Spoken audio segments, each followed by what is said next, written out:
historians call the Dark Ages, from the fall of the Western Roman Empire in 476 to Europe's awakening in the Renaissance.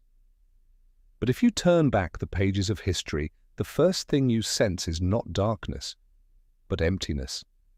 A chilling void where the great shifts in society, culture, war, and science seem to have vanished entirely from the timeline.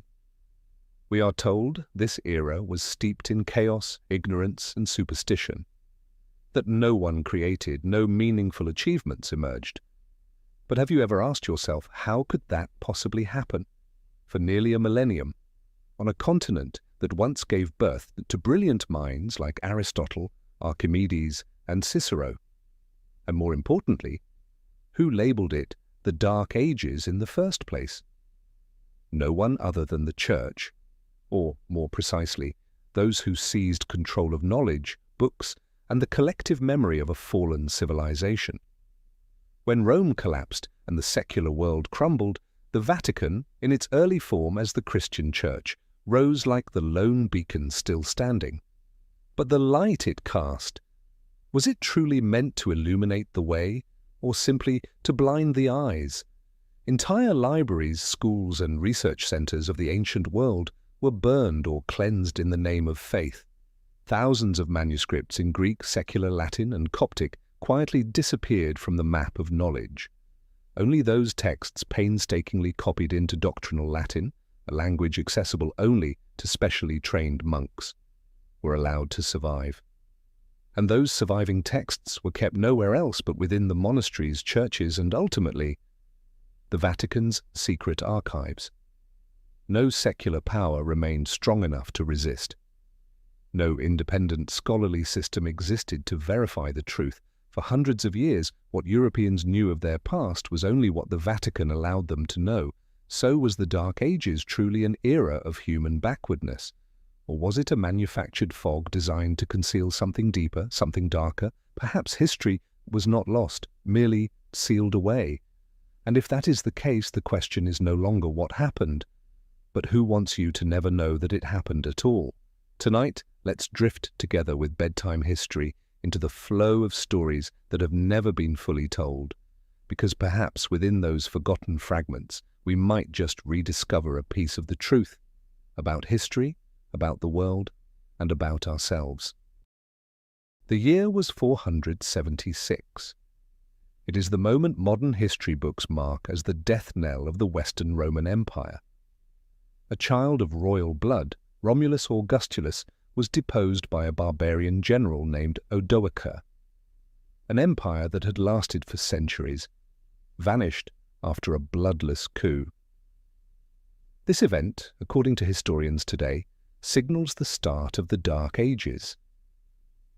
Yet the strange thing is this: no one living at that time called it a collapse.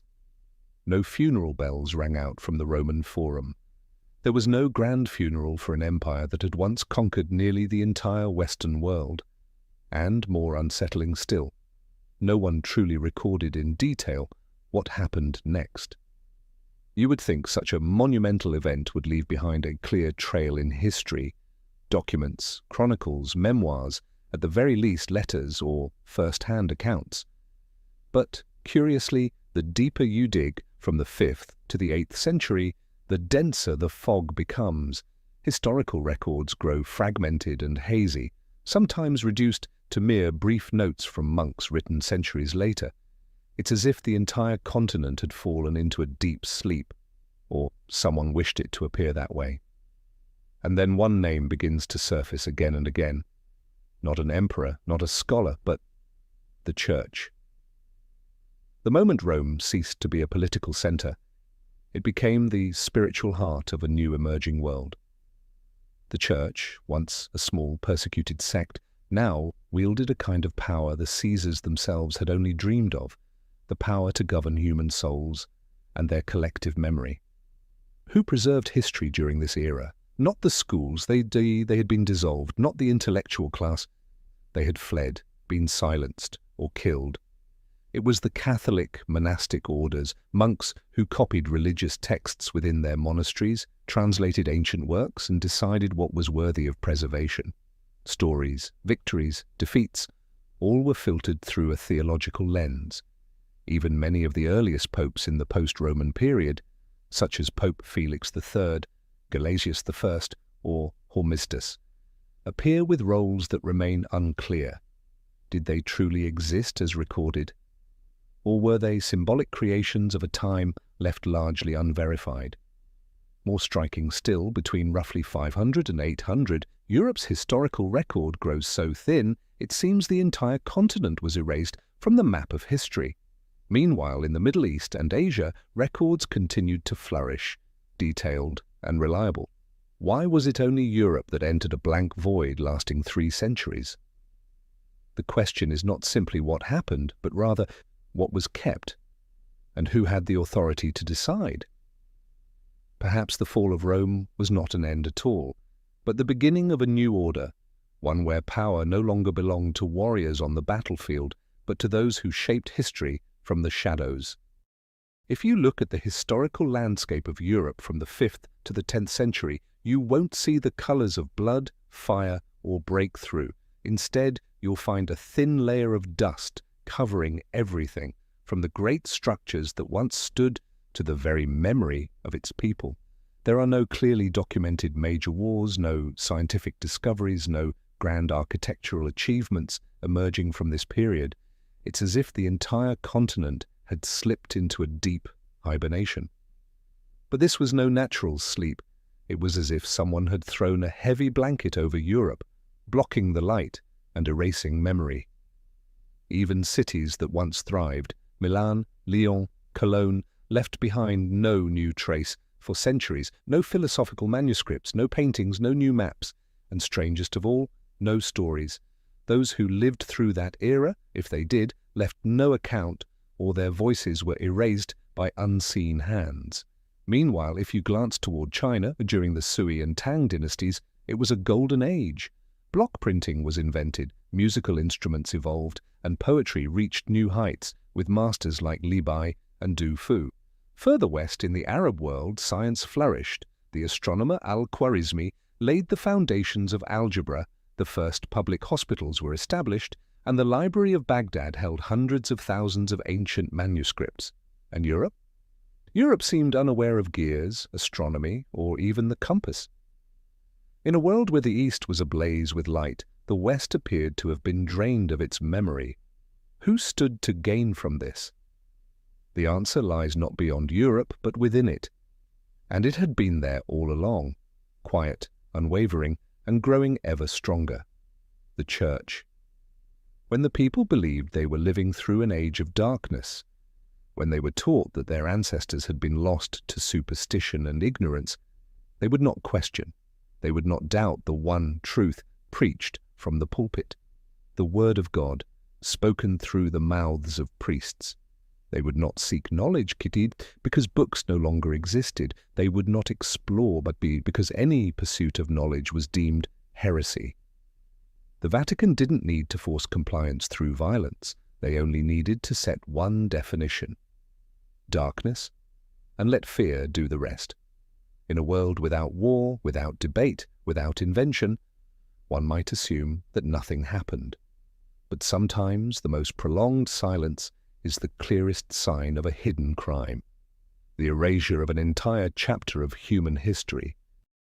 History is not merely what happened, it is what has been told. And when the only voices left to tell the story belong to men in clerical robes, that story will reflect not an objective truth, but a carefully chosen one. After the fall of Rome, nearly the entire secular scholarly network of Europe collapsed. Public libraries were abandoned, secular schools closed their doors. Scholars, if they survived, either withdrew into isolation or bowed to the church in order to continue their work.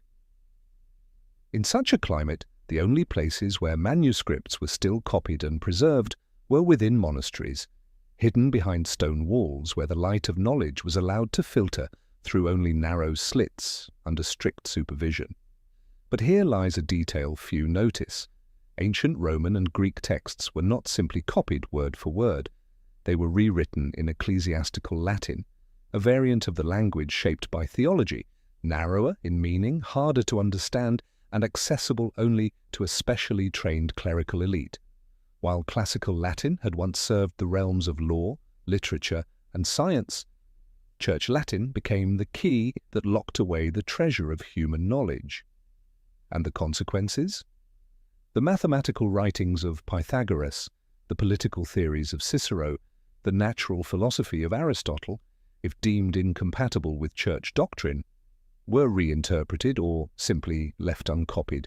Thousands of works labeled heretical, pagan, or unnecessary for the salvation of souls were burned, lost, or consigned to the dark vaults where no one could ever reach them again.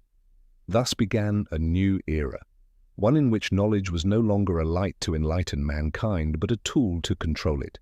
If someone wished to learn history, they had to go through a priest. If they wanted to read an ancient text, they required permission and were taught to interpret it the right way. Independent verification vanished. Debate was forbidden. History became doctrine, and doctrine could not be challenged. It is often said history is written by the victors. But in this case, the victors did not need to rewrite the story from scratch. They only needed to preserve what served their purpose and let the rest fade into oblivion. And so, within the shadows of stone monastery walls, a new version of history was crafted, not with blood and fire, but with ink and silence. Throughout history, there are silences so profound they make us wonder, did those periods truly exist? A bold theory, known as the phantom time hypothesis, sent shockwaves through the historical community in the late 20th century.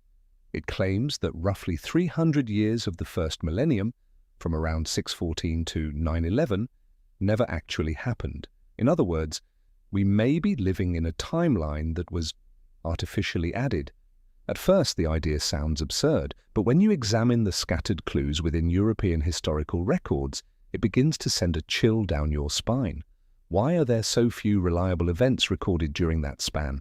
Why do historical texts from different regions contradict one another when dating the same events? Why do certain kings, battles, even entire dynasties appear to be mere copies of earlier history, only with different names? One striking example, Charlemagne, supposedly ruling in the early 9th century, shares uncanny similarities with Constantine the Great of the 4th century. From military campaigns, forms of governance, even down to administrative reforms, everything seems like a reprint of the past, yet no one dared to question it. And who had both the power and the motive to manipulate the very flow of time? Scholars often point to three names: Otto III, Holy Roman Emperor, the monk and historian Gerbert of Aurillac, later Pope Sylvester II, and of course, the Vatican. If extra years could be inserted into history, kings could ascend the throne at the divinely appointed moment. An empire could legitimize its rule in the eyes of God simply by adjusting the timeline. And if the Church wished to declare its authority as granted by prophecy, then the timeline itself became the perfect tool. Curiously, the Vatican has never publicly refuted this theory, but neither have they confirmed it. As with many moments in history, the Church's silence is not a denial. It is a way to keep every possibility within their grasp, so that no one can verify or disprove the truth. A force that controls both knowledge and time has no need to argue. It need only outlast all doubt. And so we may be living within a history that has been edited, like a theological manuscript crafted by those who understand how to wield time as a tool of dominion, not through weapons, but through the calendar. Perhaps the world we inhabit is not only fragmented, but staged, a theatre where the past is curated, the future is guided, and the present, a place where real memories and fabricated ones intertwine in silence. If you open the list of popes recorded by the Vatican from the 8th to the 10th century, you'll find a long succession of names, each titled Vicar of Christ on Earth. But here's the strange part. For many of them, there is no concrete evidence they ever truly existed. From Pope Sabinian and Stephen III to names like Valentine, Donus II, and even John XIV, Most of the records about them exist solely in documents preserved by the Vatican itself, with no independent confirmation from sources outside the Church. There are no relics, no contemporary accounts, no significant actions recorded, only brief and vague biographical notes. Secular historians have begun to ask, did these popes truly exist, or were they products of a historical reconstruction, filling in the blanks of a period that may have been erased, or perhaps never occurred, the way we've been led to believe? Rewriting the list of popes is not just an exercise in preserving the past, it is a powerful tool for shaping the legitimacy of present authority. If a pope in the 11th century wished to prove that his position was an unbroken line of succession from St. Peter, the first chosen by Christ, then the chain could not appear broken. Each papal reign had to serve as a sacred link in an unbroken chain. And if a few hundred years of history happened to be missing, all they needed to do was insert the necessary names. It didn't stop there. The Vatican also canonized many figures for whom no archaeological evidence or historical proof exists outside of legend. These saints are often described as having lived, suffered martyrdom, and spread the faith, precisely during the very periods now suspected of being empty, a coincidence too convenient to ignore. Relics, bones, and miraculous stories surfaced just in time, as if crafted to complete a narrative written in advance, and in that grand narrative the Vatican was not merely a witness, it was the director. What did this systematic creation achieve? It built a sanctified history, one that conveyed a sense of timeless endurance and divine authority for the Church, a power that could not be questioned, for it appeared to flow directly from God through an unbroken lineage. And so, no one dared to ask, if one pope never existed, how much more of history has been fabricated simply to preserve the illusion of uninterrupted power? When memory is shaped by belief, and belief is controlled by those who hold history in their hands, then truth, even if it once existed, becomes just one version among many permitted by those in control. If there is one thing that cannot be forged, it is the movement of the heavens. A total solar eclipse, occurring at a specific location on a specific day, can be predicted and verified with near-perfect accuracy, both in the past and the future. It is a cosmic clock immune to politics or belief, and for that reason, astronomy has long been the most powerful tool for verifying historical timelines. But when modern researchers began comparing ancient eclipse records with the dates found in European history during the so-called Dark Ages, they uncovered troubling inconsistencies. Eclipses documented in ancient Greek, Jewish, or Chinese texts, when cross-referenced with Western historical accounts, often had no corresponding event. Conversely, certain historical events claimed to have occurred on the day of an eclipse took place under clear skies. The discrepancies were not a matter of days, but sometimes decades, even centuries. So what happens when the truth written in the stars does not match the history written on Earth? In medieval Europe, astronomers, instead of being encouraged to investigate, were pressured to adjust their calculations to align with the Church's official timeline. If a celestial phenomenon didn't fit the accepted historical framework, it was branded erroneous, heretical, or even a trick of the devil. We often forget the Vatican once held sway over some of the most powerful astronomers in the world. The Vatican Observatory, the Spicola Vaticana, was formally established in the 16th century, but long before that the tracking of celestial movements was quietly conducted and recorded by members of the clergy. These records, never made public, formed a private database of time, space, and the shifting of history itself. Whoever controls astronomy controls the ability to redraw the timeline, and so the truth was bent to fit the religious history imposed by the Church. The sky did not lie, but men rewrote what the sky had to say. Today, modern algorithms allow us to reverse calculate astronomical events with precision down to the minute. And the gaps in European history grow harder to explain. Events once proclaimed as sacred, witnessed by the heavens with an eclipse, leave no actual trace in the sky. And the Vatican? They remain silent. Throughout the Middle Ages, those who dared to look to the stars and speak truths that conflicted with the Church's earthly narrative were silenced. Giordano Bruno was burned alive. Galileo was forced to recant, not because they were wrong, but because they had touched the forbidden, the true clock of the cosmos. Once humanity loses its ability to accurately know where it stands in the flow of time, memory becomes fertile ground for all manner of myth. And the Vatican, by controlling the light from the sky, shaped how the world would forever see the darkness.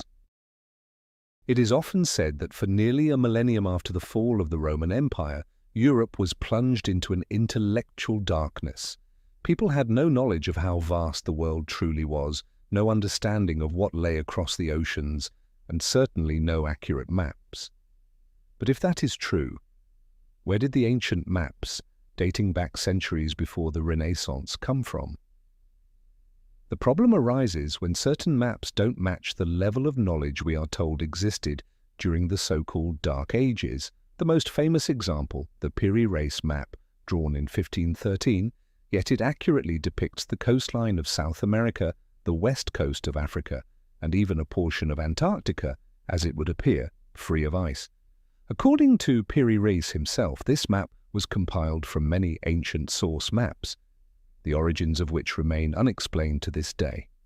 How could a map, created before the full age of exploration, portray such accuracy? How did European cartographers possess data that, according to official history, their generation was not taught? And the most pressing question, where are those original source maps now? Archaeologists, historians, and independent researchers all point to one place, the Vatican's secret archives. Buried deep underground, behind layers of access restrictions and prohibitions, the Vatican holds one of the largest collections of ancient maps in the world. Yet less than 1% of this collection has ever been made public. The rest remains sealed, unsearchable, unverified, uncopied. And among those fragile sheets of parchment lie geographic traces that no one can explain through conventional logic.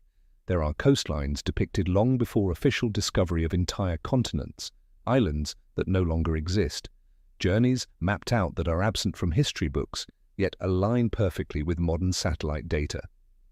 This raises a profound question. Was Europe truly as ignorant as we've been taught?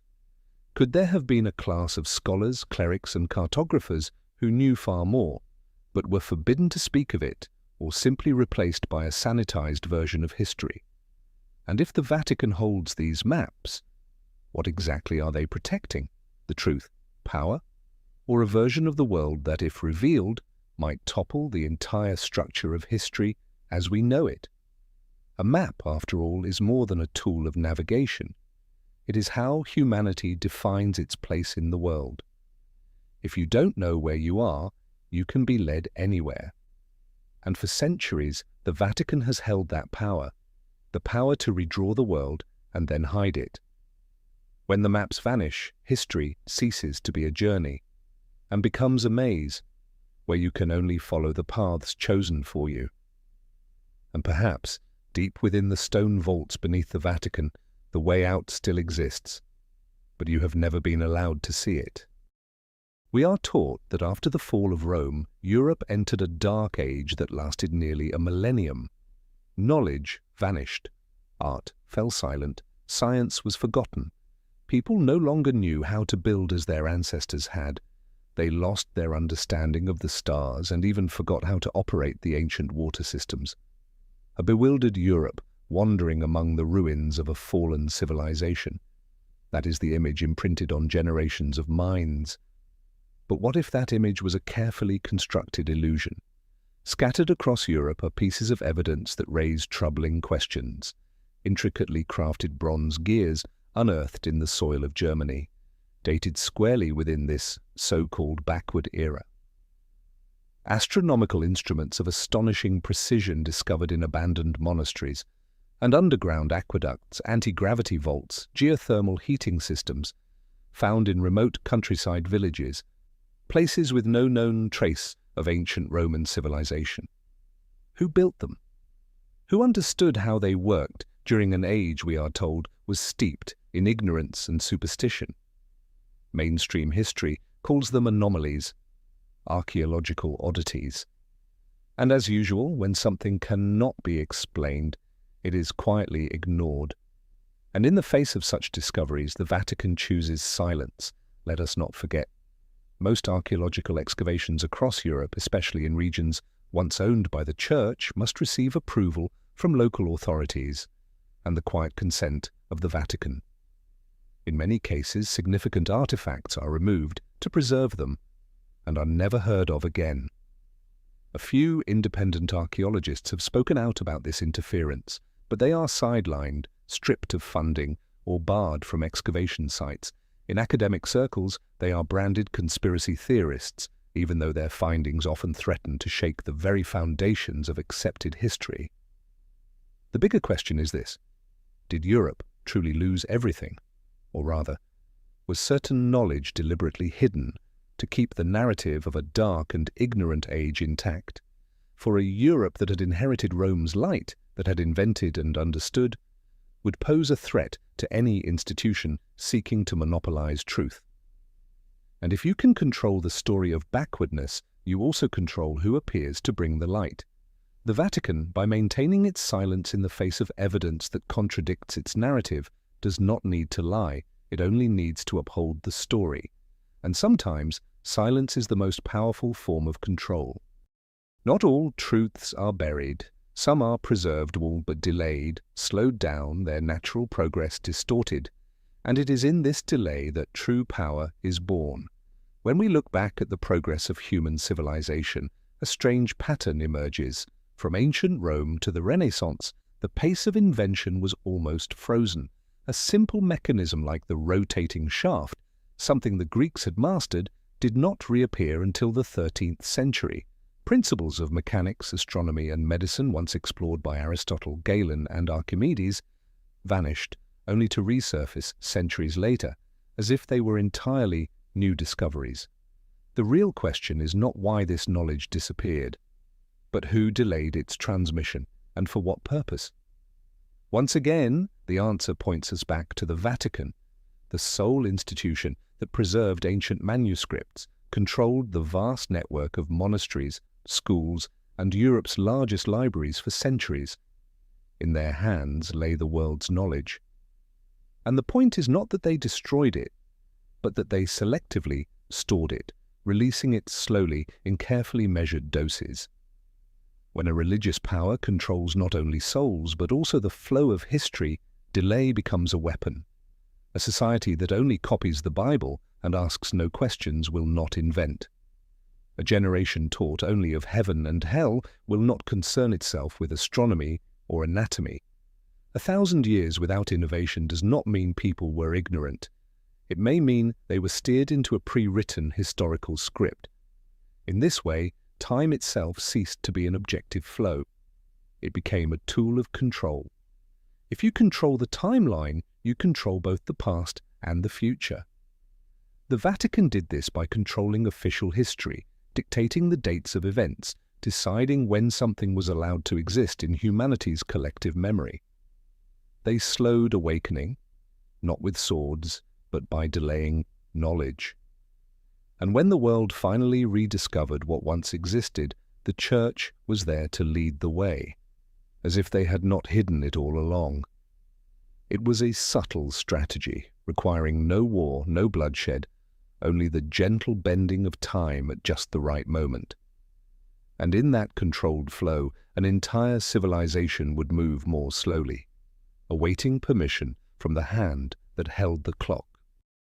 At the heart of the Vatican, beneath ancient stone blocks where sunlight has never reached, lies a vault shrouded in more legend than fact. It is the Vatican's secret archive, Archivum Secretum Vaticanum, a place whose very name is enough to send shivers down the spine of scholars for what might lie behind its locked doors. This archive is no myth, it is entirely real, but no one in modern history has been granted full access to it. There are no public tours, no detailed interior photographs, and anyone wishing to study its contents, whether a university professor or an international researcher must endure layers of approval, strict time limits, restrictions on what materials they may access, and no copies may ever leave. It is said that inside lie over 50 kilometers of shelving, holding more than 1 million documents, spanning from the 8th century to the present day. What the public knows is just the tip of the iceberg. The submerged part, the truly sensitive part, remains unseen. No pope has openly entered every section, no cleric has revealed its deepest contents, and every detailed map of the archive's layout remains strictly classified. Rumor has it the archive holds original manuscripts excluded from the Bible, secret records of heresies and ancient magic, private journals of popes from the earliest days to the present, including things they would never publicly confess, and most intriguingly, ancient maps depicting the world in ways vastly different from what we are taught. Yet what makes the Vatican's secret archive so unique is not the volume of documents, but the way they are withheld. Centuries ago, the Vatican defined the word secretum not as secret in the modern sense, but as private. It was a clever linguistic shield. We are not hiding, we are simply keeping it private. But if what you are keeping private includes the truth about human history, is it still just an archive? No one knows exactly what is concealed within.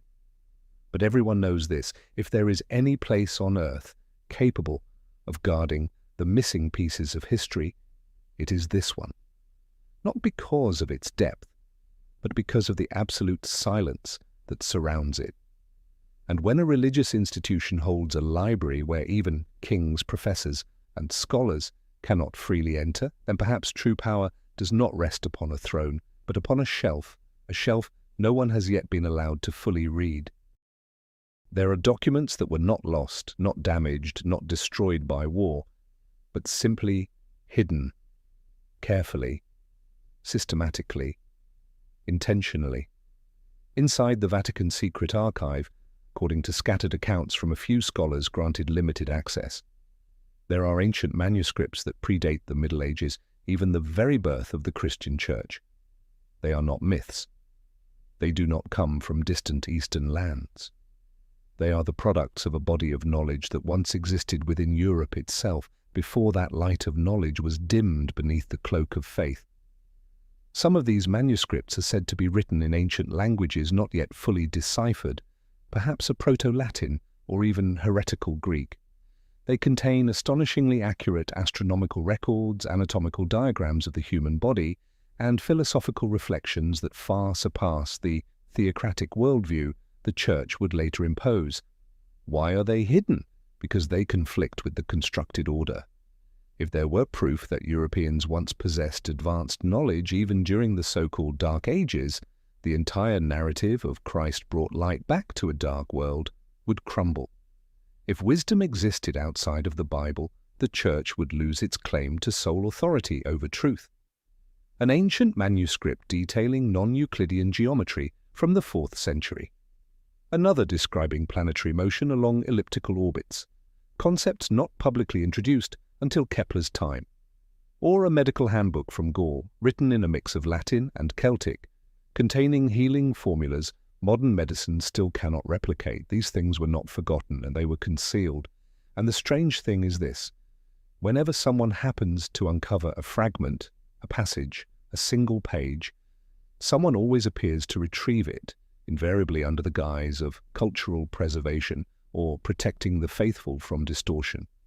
But truth does not need preservation in the shadows. It needs only to be free. Yet the Vatican, acting as both guardian and gatekeeper, has granted itself the power to decide what may be revealed, what must remain dangerous. And dangerous here does not mean false, but rather too true, too soon. Perhaps these manuscripts have not been lost at all.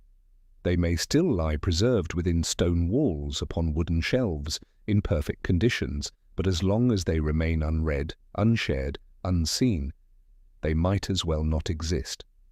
And that is the most insidious form of destruction history has ever known. Knowledge preserved so that it can never spread. Perhaps no book in human history has been more tightly controlled across the millennia than the Bible. More than just a sacred text, it has served as the legal, political, and social foundation for a vast spiritual empire stretching from Europe to South America. Yet what few people realize is this: the Bible we read today is not the original, but the result of a long process of editing, selecting, excluding, and erasing. The Vatican has never denied this, but it has never explained why certain texts were excluded or what might happen if they were released to the public. Scholars refer to them as apocrypha, but the word apocryphal here does not mean false. It simply means these writings were not permitted to circulate, not to be read in church, and not included in the official canon of the Bible. Among them are powerful texts: the Gospel of Thomas, the Gospel of Mary Magdalene, the Gospel of Philip, the Book of Enoch, and the Gospel of Judas Iscariot. These writings present a very different image of Jesus, not as a distant supernatural figure, but as a spiritual teacher calling for inner awakening and urging people to seek the truth within themselves, rather than depending on any religious institution. If that were accepted, what then of the Church's unique role? What of its position as the intermediary between man and God? Some texts go even further. Speaking of human history before Adam, describing cycles of destruction and rebirth on earth, or referencing the existence of beings of light not part of the visible world. Such ideas stand in direct opposition to the creation doctrine the Vatican has upheld for thousands of years, and so rather than allowing these texts into academic discourse, they were stamped as heretical, not to be printed, not to be taught, not to be discussed. For centuries, simply possessing a copy of one of these texts could lead to execution, burning at the stake, or life imprisonment. Even more telling, many of these texts were later discovered in ancient monasteries, secretly copied by monks, as if they knew that one day the truth would need to be told. Today, although some of these works have been declassified and republished, the Vatican still refuses to recognize the doctrinal value of any of them. They remain silent. They invoke sacred tradition. Yet with each passing day, the question becomes more obvious. If these writings were truly worthless, why hide them so well? Perhaps what the Vatican fears most is not that people will believe the words, but that people will start asking questions. And in history, every true awakening has always begun with a question that seemed, at first, harmless. Not every war is fought on the battlefield. Some wars are far more silent, with no swords or shields, yet capable of setting entire civilizations back by centuries. These are the wars waged against ideas, where the enemy is knowledge itself. Throughout the Middle Ages, and especially during the so-called Dark Ages, anyone who dared to question official doctrine, explore forbidden subjects, or even be too curious, risked being branded a heretic. And for that crime, the punishment was never light. One of the most striking examples is Giordano Bruno, philosopher, cosmologist, Dominican friar. He was no rebel. He believed so deeply in the greatness of creation that he could not accept that the universe had only one center. He taught that there were countless worlds, countless suns, that God could not be confined to what was written in Scripture. For these ideas, the Vatican burned him alive in 1600, in Rome's Campo de' Fiori, amidst prayers and the cold silence of the ecclesiastical court. Bruno was just one of thousands. Monks who dared translate ancient manuscripts, researchers in ancient medicine, astronomers, historians, anyone who touched knowledge that had not been approved, all risked charges of heresy. They were tried in secret courts where no evidence was needed, only accusation. Sentences ranged from lifelong imprisonment to torture for repentance or burning at the stake to purify the soul. People often speak of the Inquisition as an era of religious terror, but few understand that it was the most sophisticated machine ever built to eliminate intellectual dissent. It punished not only individuals but ideas. Books were burned, manuscripts erased, truth itself was extinguished before it could spread. Many works were sentenced to die with their authors.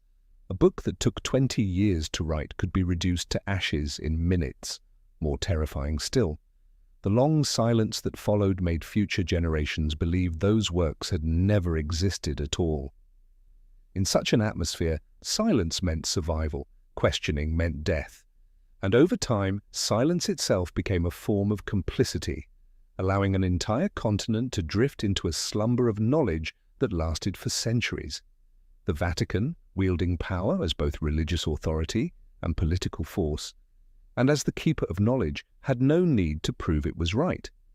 It only needed to maintain control, purge those who were too awake, and that was enough to keep truth buried in darkness. When we think of medieval monastic orders, we often imagine peaceful monks living in remote monasteries, reading scripture and copying the Bible.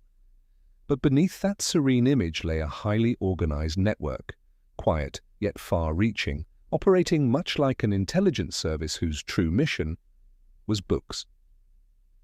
From the 8th century onward, as empires collapsed, libraries disintegrated, and ancient knowledge scattered across the land, the Church embarked on a subtle yet relentless campaign to collect every surviving manuscript before it could fall into heretical hands. Who carried out this mission? Not popes, not kings.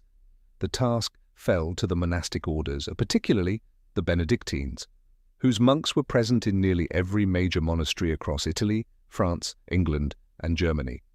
The Franciscans, whose initial mission was humility and learning, but who also proved adept at reaching local communities. The Dominicans, the future enforcers of the Inquisition, and perhaps the most formidable of all, the Jesuits, men of intellect, strategy, and absolute loyalty to the Vatican. Under the banner of spreading the faith and preserving religious heritage, monks were granted access to every land, every library, and every scholar known to possess valuable manuscripts. They did not arrive with swords, but with invitations, prayers, and empty satchels ready to be filled. Countless ancient texts, Greek, Roman, Persian, Egyptian, from mathematics and philosophy to astronomy, were borrowed for safekeeping and never returned. Entire libraries that once held thousands of books, after a century under the care of monks, were reduced to shelves containing only the Bible and its commentaries. Anything that did not serve doctrine was removed or rewritten to fit theological narratives. And the originals, of course, they were not burned. Burning was barbaric. The Vatican was far more refined. The texts were placed somewhere safe, where no one could see them, access them, or even know how many existed. The Vatican's secret archive, TED, as we have already seen, became the final resting place for most of these manuscripts. And it was through these quiet, persistent, subterranean monastic channels that the Vatican amassed not only the faith of the Western world, but the deepest memory of human civilization itself. For centuries, these monks were more than clerics. They were archivists, censors, and erasers of history, professionals at it. There was no need to destroy. Possession alone was enough.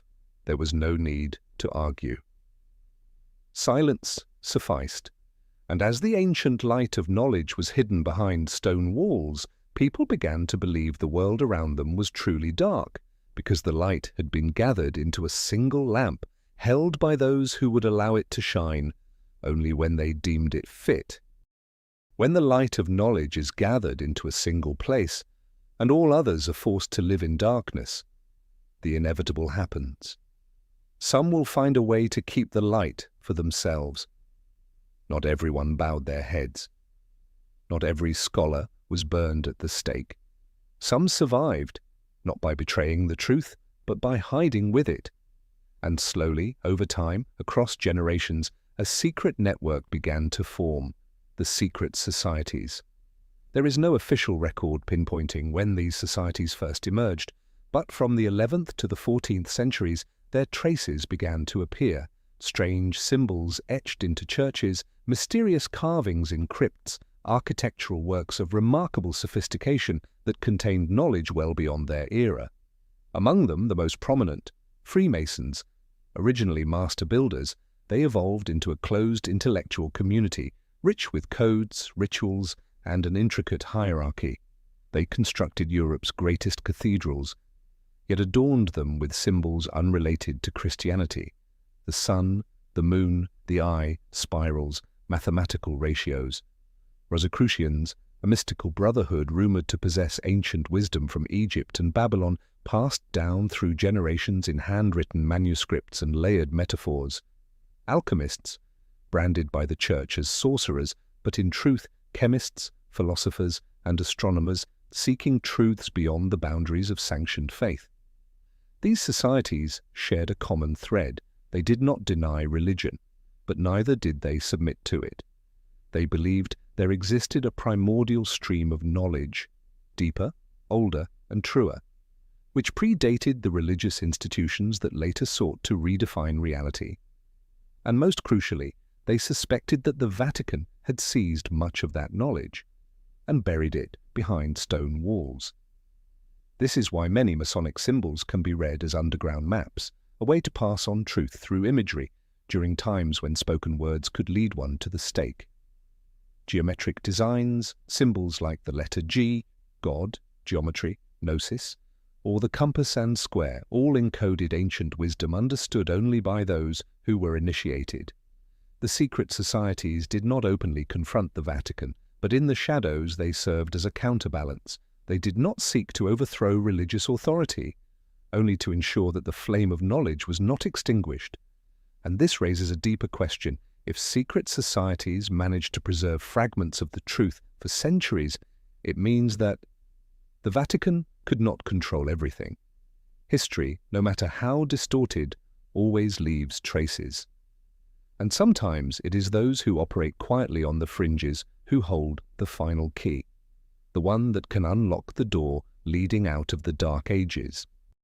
When the light of knowledge is gathered into a single place, and all others are forced to live in darkness, the inevitable happens.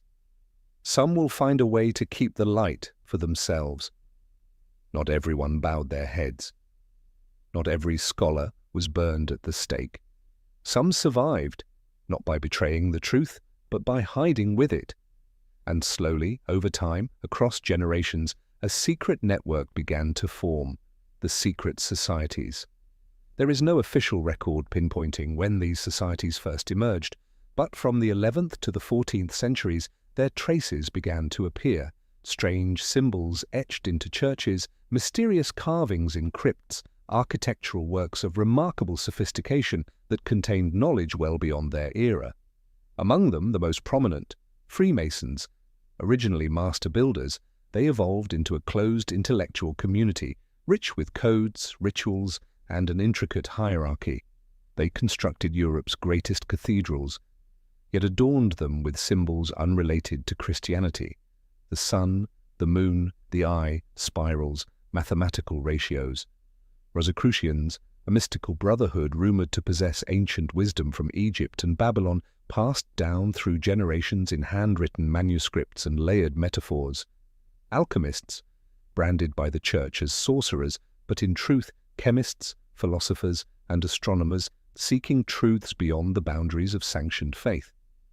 These societies shared a common thread. They did not deny religion, but neither did they submit to it. They believed there existed a primordial stream of knowledge, deeper, older, and truer, which predated the religious institutions that later sought to redefine reality. And most crucially, they suspected that the Vatican had seized much of that knowledge and buried it behind stone walls. This is why many Masonic symbols can be read as underground maps, a way to pass on truth through imagery during times when spoken words could lead one to the stake. Geometric designs, symbols like the letter G, God, geometry, gnosis, or the compass and square, all encoded ancient wisdom understood only by those who were initiated. The secret societies did not openly confront the Vatican, but in the shadows they served as a counterbalance. They did not seek to overthrow religious authority, only to ensure that the flame of knowledge was not extinguished. And this raises a deeper question. If secret societies managed to preserve fragments of the truth for centuries, it means that the Vatican could not control everything. History, no matter how distorted, always leaves traces. And sometimes it is those who operate quietly on the fringes who hold the final key, the one that can unlock the door leading out of the Dark Ages. In every totalitarian regime, control over weapons or wealth is never the ultimate goal.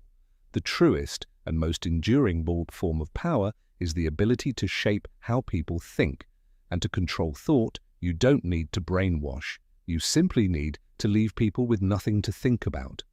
When history falls into the hands of a select few, and knowledge is dispensed drop by drop from approved pulpits, the public mind gradually empties.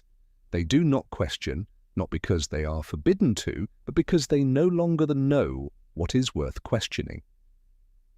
It was during the so-called Dark Ages that a vast mechanism of mental control silently took hold, extinguishing the flame of awareness by draining the fuel of knowledge. In the monasteries, monks copied the Bible endlessly, but not the works of Aristotle, Archimedes, or Ptolemy, unless they served doctrine. In the churches, the faithful were taught about sin, heaven, and hell, but never about social structure, true history, or the power of language. Generation after generation grew up with only one vision of the world, that they were sinners, and that only the church held the key to their salvation, and so ignorance became a kind of faith. Those who knew little were seen as devout. Those who asked questions were seen as dangerous. Knowledge ceased to be noble. It became a sign of arrogance, even heresy. It must be emphasized this was not natural ignorance. It was engineered ignorance, cultivated, maintained, and fiercely protected. In many regions, literacy was forbidden to the general population. For centuries, only the clergy were allowed to read. Even monks were denied full access to the Bible, taught only those portions deemed appropriate. The Church did not need to oppress every nation. It only needed to keep the world shrouded in a fog of unknowing. And when you live your entire life in the fog, you will think it is light. This is why the journey to control the mind did not happen overnight. It was a process spanning centuries, subtle, non-violent, coercion-free. All it required was time, silence, and for no one to remember that there had ever been another time, another world, where asking questions was allowed. And the most frightening part is this: when ignorance becomes the norm, the one who knows too much is seen as the outcast. The world falls into a cycle, and when the Vatican holds the keys to both memory and the future, it needs say nothing at all. It only needs to remain silent, so that we may all continue to live in a dream, where truth has been replaced by convenience, and light is something you are only allowed to see when someone permits it. It is a bitter irony. While science is born from curiosity, from the desire to understand the universe, life, and ourselves, during the era known as the Dark Ages, that very curiosity became a sin that could not be forgiven. Not because science was wrong, but because it was right. When Galileo Galilei peered through his crude telescope and declared that the Earth revolved around the Sun, he was not merely making a scientific statement. He was shattering an entire worldview, one carefully constructed over centuries. Where mankind was taught it was the center of the universe, created by God and governed by divine will. A worldview the Vatican had sealed with faith, scripture, and authority. For that declaration, Galileo was put on trial, and he was forced to recant the truth before the Inquisition, not because it was false, but because it threatened the system of control. He survived Autiste, but spent the rest of his life under house arrest, not because he was a rebel, but because he dared to look to the sky and speak what he saw.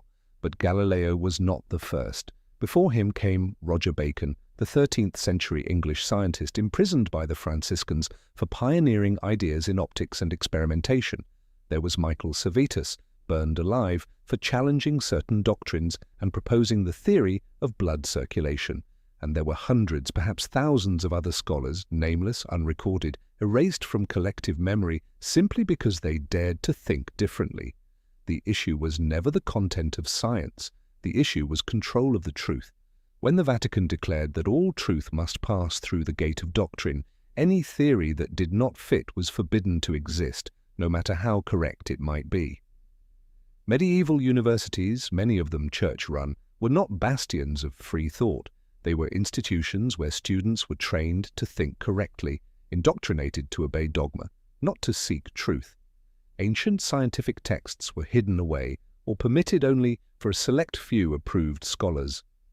Knowledge was boxed in. Anything beyond the box was heresy. Even more frightening was the collective fear that emerged. People stopped thinking, not out of ignorance, but out of fear that a single wrong thought could lead them to the flames. And so science became a stranger in the very lands that had once given it birth.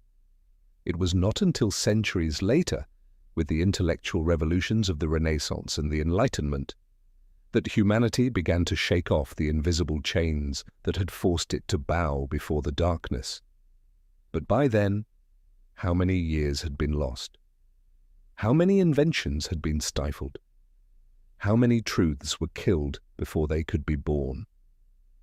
And the most haunting question of all, how many truths still lie hidden in the vaults, where no light has yet been allowed to shine? Imagine an age where people knew how to build complex irrigation systems, design structures far ahead of their time, and calculate the movement of the stars with astonishing precision, and then all of it suddenly vanished from the timeline. Not because of war, not because of natural disaster, but because it didn't fit the story those in power wanted to tell.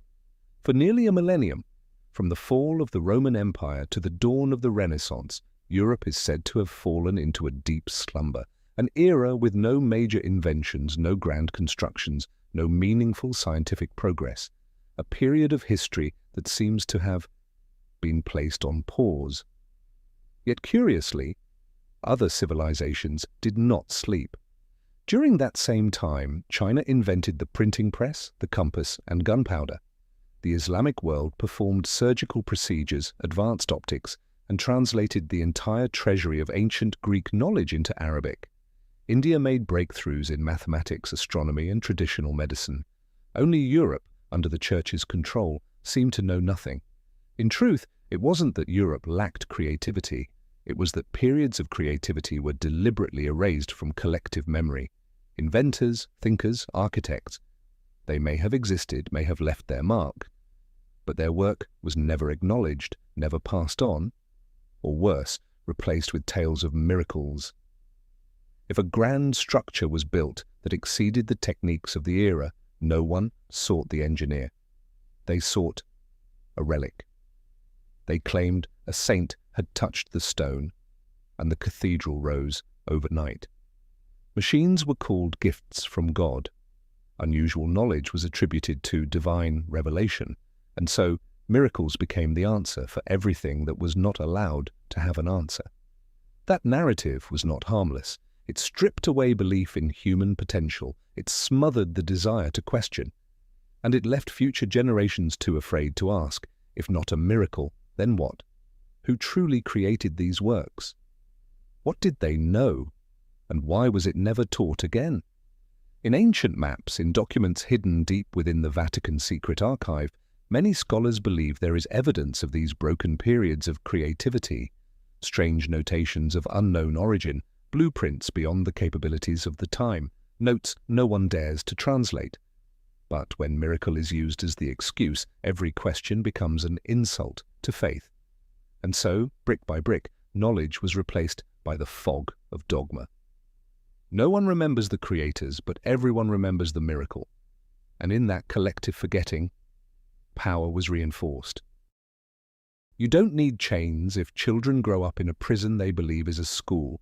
You don't need force if you can control collective memory, starting with textbooks. For centuries, education was not a tool for enlightenment. It was an extension of power, especially in medieval Europe, where the Vatican controlled the entire school system.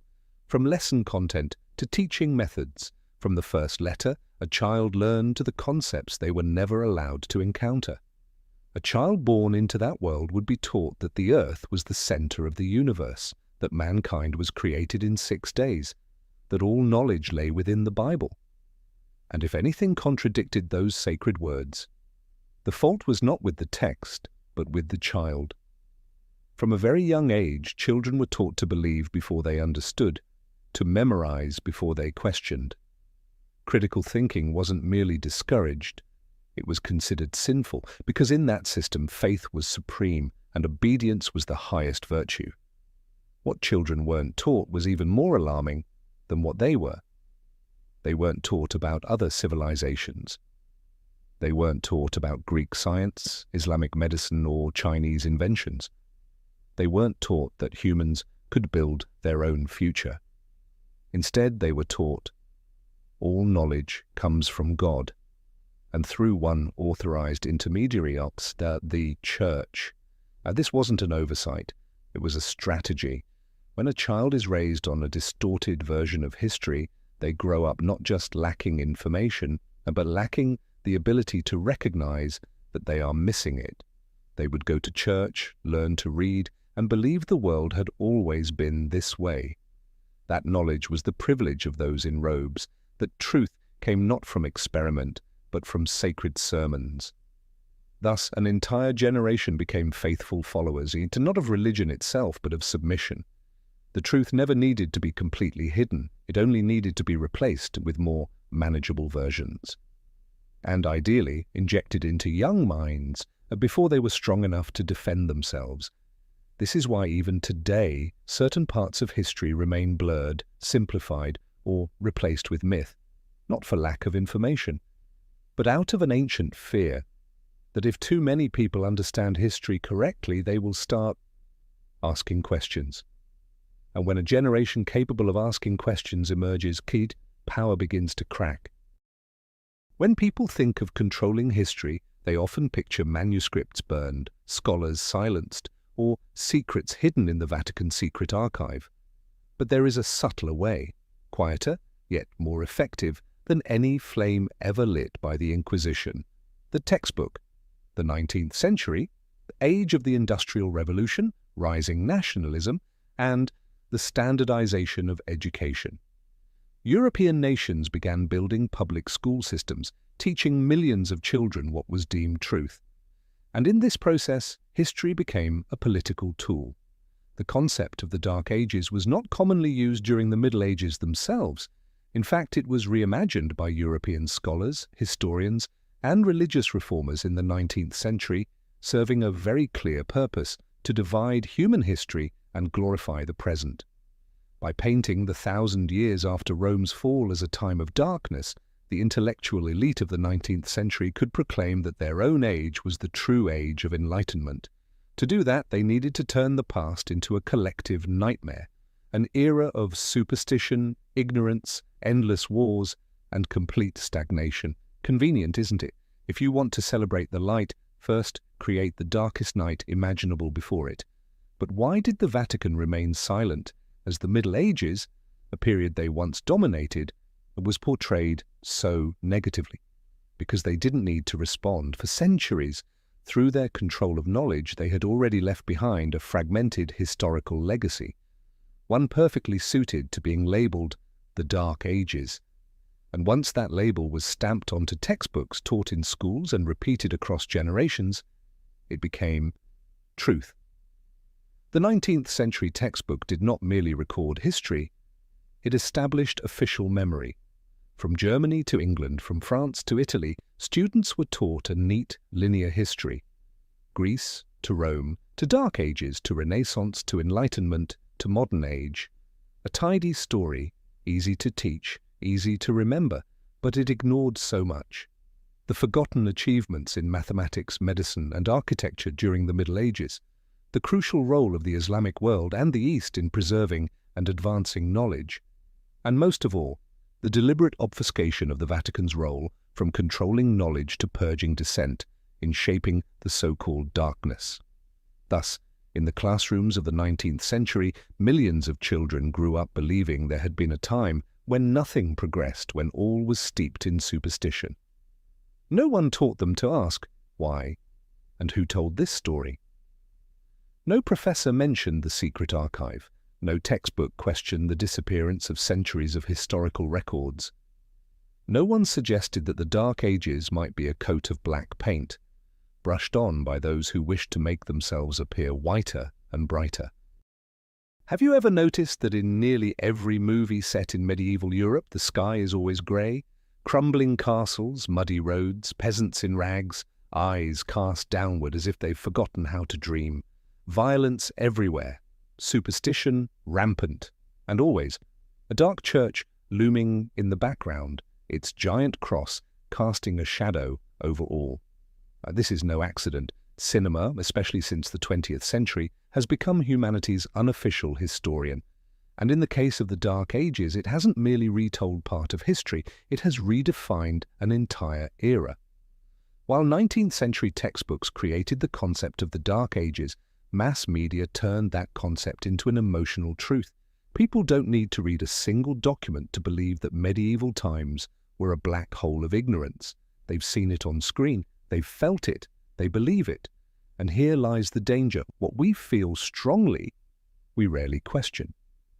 From Hollywood films like The Name of the Rose, Kingdom of Heaven, Braveheart, to countless series about witches, heretics, and inquisitions, the imagery is recycled endlessly. A stern church, ignorant peasants, dungeons and torture.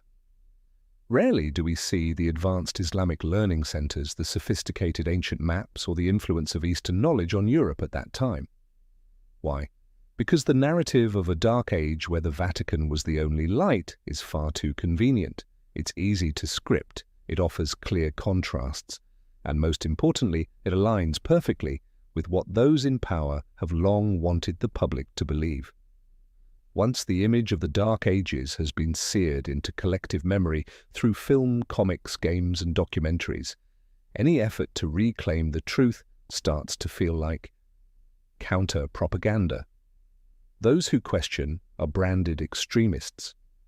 Those who doubt are seen as eccentric. Anything that contradicts what we've all seen is instantly resisted.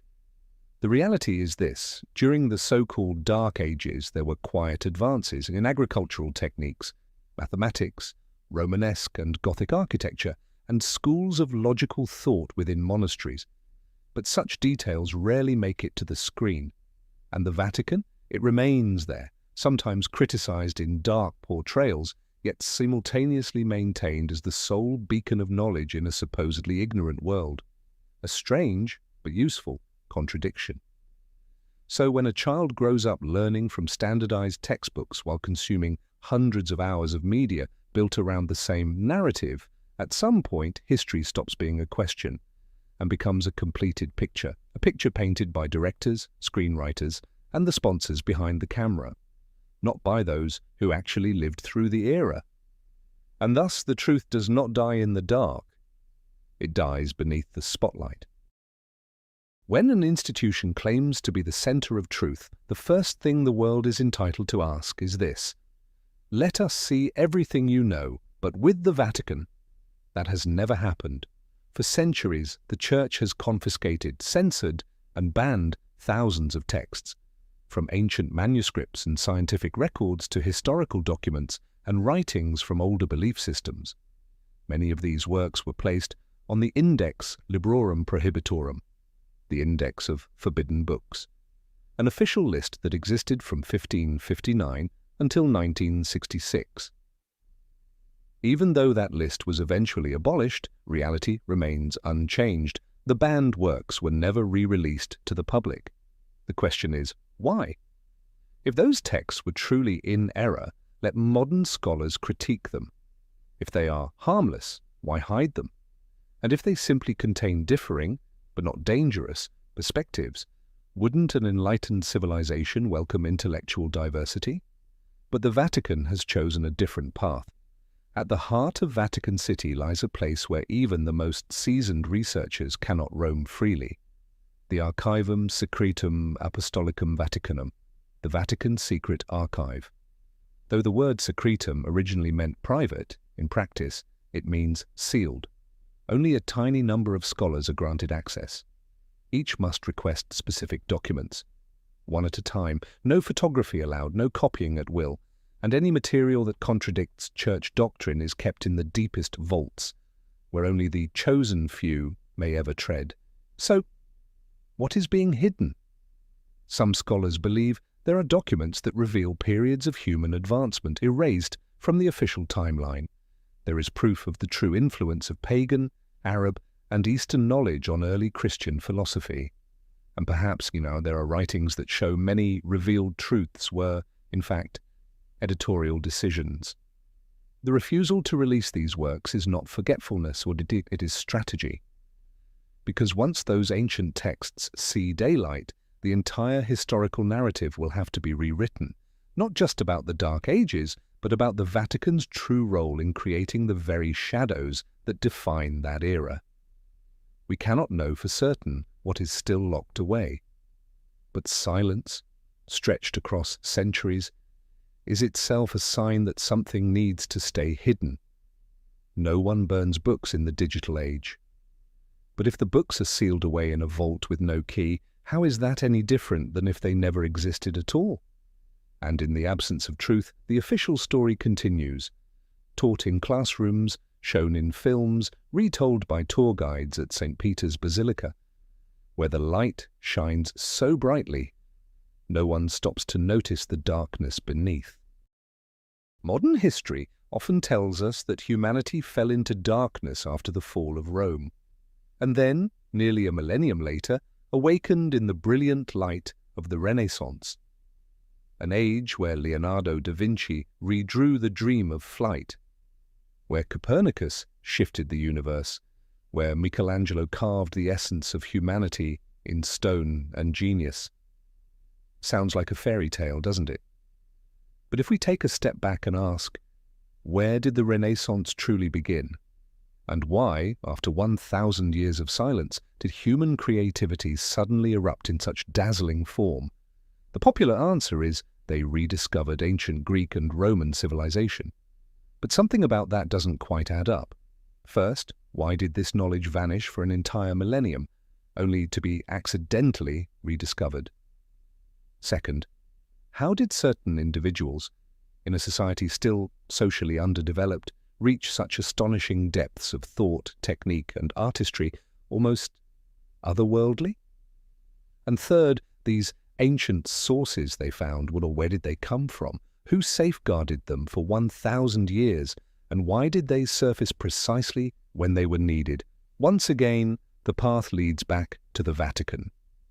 Many records suggest that Catholic monastic orders, particularly the Benedictines and later the Jesuits, had long collected, copied, and preserved countless ancient manuscripts throughout the Middle Ages, not to be published, but to be stored. Then, in the 15th and 16th centuries, at a moment when the Church faced a crisis of image and authority, parts of this knowledge were quietly released, branded as rediscovered, and history recorded the moment as the Renaissance. Thus, humanity did not step forward, it turned back into a room from which it had once been exiled. What had been locked away was now selectively reopened, and the narrative of history was artfully repainted. The great painters, astronomers, anatomists became icons of a new enlightenment. But how many of them had access to forbidden, church-held materials? How many had to collaborate closely with the clergy to avoid falling into the trap of heresy? The Renaissance was not an explosion born from the stones of the earth. It was more like a carefully staged performance, where discoveries were released in waves, ideas were kept within acceptable bounds, and light was allowed only where the path had been cleared. And if what the Renaissance delivered had in fact already existed, even flourished, during the so-called Dark Ages, then the entire historical timeline deserves to be re-examined. Perhaps we never truly lost knowledge. It was simply hidden by those in power, only to be returned at a time most convenient for their own shining moment. That light, brilliant but controlled, did not come from a new dawn. It came from a lamp lit within a darkness they themselves had created. Truth doesn't need to shout, it doesn't need to be repeated 1,000 times. In fact, It is often the things repeated too often, too perfectly, too by the book, that should raise suspicion. From our earliest years, we are taught that history flows naturally. Rome falls, the world enters a dark age, then humanity awakens through the Renaissance, the Enlightenment, and into the modern era. Each period is named, dated, and narrated by certified historians. Everything seems logical, clear, unquestionable, and that is precisely the problem, because real history is never that smooth. Real history is messy and full of contradictions, gaps, and fractured truths. Yet what we learn is strangely seamless, and if you dig deep enough, you'll find there are holes that defy explanation, facts that don't align, truths without evidence. This leads to one inevitable question: has someone rewritten history, not to deceive, but to direct it? And if so, who had the power to do so? Only one group in history has ever controlled all three: knowledge, spirituality, and time. Not kings, not philosophers, not scientists, but the Church. When the Vatican held the entire archive of ancient texts, when monasteries were the only places allowed to copy manuscripts, when ideas that contradicted doctrine were branded heresy, when time itself was recalibrated by the church calendar, when the past was retold from the pulpit, history ceased to be truth. It became a tool to shape belief, to control thought, and above all, to make us forget who we once were. Did you know there are stretches of history that scholars now question ever truly existed? Events that repeat, timelines that jump, figures seemingly cloned under different names. These are not conspiracy theories. They are serious academic hypotheses now back on the table. And if those hypotheses are true, if what we believe to be history is actually a version, edited, staged, spliced, and printed in millions of textbooks, then the question is no longer, are we being lied to? But what do we even remember of the original truth? And when collective memory is rewritten long enough, thoroughly enough, it becomes reality. A reality we are born into, grow up within, and ultimately die believing, never knowing it may not be what actually happened. In every civilization, those who ask questions are essential. They are the catalysts of progress, the needles that pierce the bubble of consensus, reminding us that no truth is immune to scrutiny. But there is a strange paradox. The more precisely they ask the right question, and the more likely they are pushed to the margins. In the field of historical research, there is a long list of scholars, linguists, archaeologists, astronomers, even clergy, who have put forth theories that shake the very foundations of the established timeline. And their outcomes tend to look eerily similar: dismissed, discredited, funding cut, and sometimes disappeared. Some are labeled eccentrics, conspiracy theorists. Some abruptly resign without explanation. Some vanish during archaeological expeditions. Some take their own lives just as they are about to reveal earth-shattering findings. What do they all have in common? They touched something the Vatican is not yet ready for the world to know. Remember, it is rarely the Vatican itself that acts directly. They don't need to. There is an entire system cultivated over centuries: academia, research foundations, publishing houses, media, ready to silence any voice that strays too far.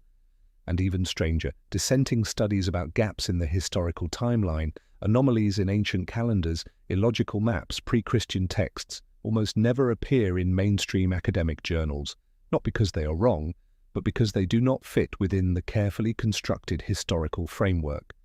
There are independent researchers who argue that the Dark Ages were merely a layer of darkness painted over a period of remarkable advancement. Some have shown that many historical figures were name-cloned to fill in fabricated stretches of time. Others claim that the Vatican influenced the entire dating system through the adoption of the Julian and later Gregorian calendars, tools that appear scientific but conceal political choices. They do not last long in the field. This is no coincidence. It is an unspoken rule within academia: if you touch the forbidden, you will have no place, even if you are right. And that fear spreads like an invisible disease. Those who remain, who know very well what happens to those who go too far, learn to stay silent, learn to bow their heads, learn to write within standards, until one day censorship is no longer needed, because no one dares to write otherwise. For over a millennium, the Vatican has stood tall at the heart of Europe, an untouchable symbol of power, a place where heads of state still kneel, a religious center whose influence transcends borders, regimes, and centuries. But the closer you approach that grandeur, the more you sense that something is being concealed, not behind darkness, but behind a light that is blindingly bright. On the surface, the Vatican presents itself as a spiritual leader, a beacon of compassion, a guardian of ancient moral values, yet at the same time, this very institution controls the world's largest archive, with millions of documents never released to the public, burned thousands of manuscripts and books deemed heretical, imposed the historical timeline through calendar reforms, crafted the image of the Dark Ages while controlling the only sanctioned source of light, remained silent in the face of archaeological, astronomical, and cultural evidence that contradicts established doctrine, and protects its religious power structure by controlling collective historical memory. This raises the question, is that the role of a spiritual leader or of a gatekeeper of knowledge? Perhaps the Vatican once had its reasons. Perhaps they believed humanity wasn't ready for the full truth. That social order required stability, not chaos born from conflicting narratives. That faith was more valuable than facts. But faith cannot survive without the freedom to choose, and knowledge cannot be preserved by hiding it, because if the Vatican truly holds the light, that light should not be locked away beneath cold stone vaults. If they are true guardians of truth, the truth should be shared, not censored. And if the truths the Vatican holds have the potential to reshape human history, then silence is no longer a virtue, it is a sin. No one denies the spiritual role the Vatican has played, but no one should deny this either. When an institution holds vast knowledge in secrecy, it ceases to merely guide. It becomes the gatekeeper, deciding who may enter the past. And when the past is locked away, the future becomes nothing more than a carefully edited version of what they want you to believe. History is often compared to a river. But what happens if someone redirected that river long ago and we never knew? One of the most controversial theories of modern times, yet increasingly discussed in independent historical circles, is the phantom time hypothesis. This hypothesis suggests that a large portion of medieval European history was inserted, specifically that nearly 297 years never actually happened, including much of what we call the Dark Ages. And if this is true, then the current year is not 2025, but perhaps only 1725. Sounds impossible? Let's examine the arguments. First, there is very little solid archaeological evidence, written records, or verified artifacts for many events supposedly occurring between the years 600 and 900. Much of this period's history relies entirely on records written or rewritten by the Church. Second, astronomical events, eclipses, comets, planetary cycles, don't align with medieval timelines. When modern astronomers cross-reference these events using simulation software, they find discrepancies of hundreds of years in some cases. Third, historical figures appear strangely similar, showing up under different names across nearby dynasties, yet with nearly identical descriptions, behaviors, and roles. Is this coincidence, or an attempt to fill in artificially created time? Fourth, and perhaps most important, who benefits from adding nearly 300 phantom years to the timeline?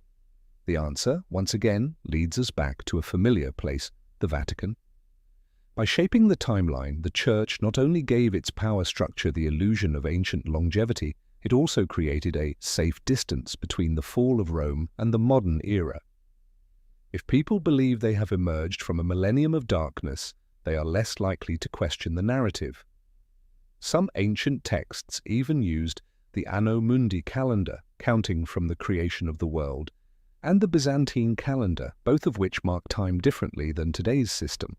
The later switch to the Gregorian calendar caused even more chaos in dating events. So who can be absolutely certain that our current year count is correct? If the full truth buried for centuries were revealed, the year 2025 might shrink by several hundred years, not in terms of technology or societal progress, but in the accuracy of our timeline. Now imagine, we live in a modern world with AI, space exploration, yet our very timeline may be flawed at its foundation. And if time is the framework that defines history, when time itself is wrong, then the entire human story must be rewritten. No one can say with certainty what the truth is. But as more questions rise, one thing becomes increasingly clear.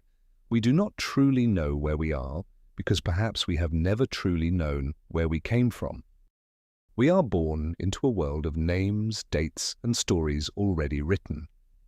We open our eyes in the year 2025, surrounded by books telling us about thousands of years past, of empires that fell, kings who rose, revolutions that shaped the world, and we believe, because no one wants to begin their life by asking, where am I if everything I know about before could be wrong?